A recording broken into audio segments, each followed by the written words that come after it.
ರೇಣುಕಾಸ್ವಾಮಿ ಕೊಲೆಯಾದ ವೇಳೆ ದರ್ಶನ್ ಇರ್ಲಿಲ್ಲ. ಕೊಲೆ ನಡೆದಾಗ ನಟ ದರ್ಶನ್ ಅಲ್ಲಿ ಇರ್ಲೇ ಇಲ್ಲ. ಈ ಬಗ್ಗೆ ತಿಂಗಳ ಹಿಂದೆಯಷ್ಟೇ ವರದಿಯನ್ನ ಮಾಡಿತು ನಿಮ್ಮ ಗ್ಯಾರಂಟಿ ನ್ಯೂಸ್. ಈ ಬಗ್ಗೆ ಗ್ಯಾರಂಟಿ ನ್ಯೂಸ್ ಹೇಳಿದ್ದೇ ನಿಜವಾಗಿದೆ.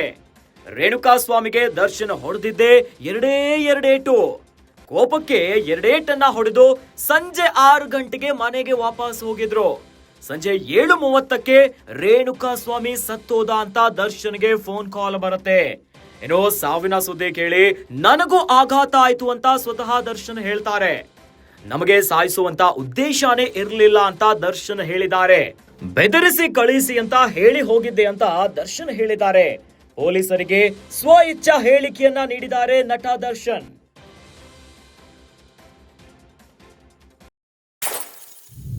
ಚಿತ್ರದುರ್ಗದ ರೇಣುಕಾಸ್ವಾಮಿ ಕೊಲೆ ಪ್ರಕರಣಕ್ಕೆ ಸಂಬಂಧಪಟ್ಟಂತೆ ರೇಣುಕಾಸ್ವಾಮಿ ಕೊಲೆಯಾದ ವೇಳೆ ದರ್ಶನ್ ಅಲ್ಲೇ ಇರ್ಲೇ ಇಲ್ಲ. ಕೊಲೆ ನಡೆದಾಗ ನಟ ದರ್ಶನ್ ಇರ್ಲೇ ಇಲ್ಲ. ಈ ಬಗ್ಗೆ ತಿಂಗಳ ಹಿಂದೆಯಷ್ಟೇ ನಿಮ್ಮ ಗ್ಯಾರಂಟಿ ನ್ಯೂಸ್ ವರದಿ ಮಾಡಿತ್ತು. ಕೊಲೆಯಾದ ಹೊತ್ನಲ್ಲಿ ನಟ ದರ್ಶನ್ ಅಲ್ಲಿ ಇರ್ಲಿಲ್ಲ ಅಂತ.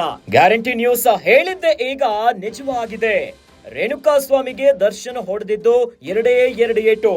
ಕೋಪಕ್ಕೆ ಎರಡೇಟನ್ನ ಹೊಡೆದು ಸಂಜೆ 6 ಗಂಟೆಗೆ ದರ್ಶನ್ ಮನೆಗೆ ವಾಪಸ್ ಹೋಗ್ತಾರೆ. ಇನ್ನು 7:30ಕ್ಕೆ ರೇಣುಕಾಸ್ವಾಮಿ ಇನ್ನಿಲ್ಲ, ಸತ್ತೋದ ಅಂತ ದರ್ಶನ್ಗೆ ಫೋನ್ ಕಾಲ್ ಬರುತ್ತೆ.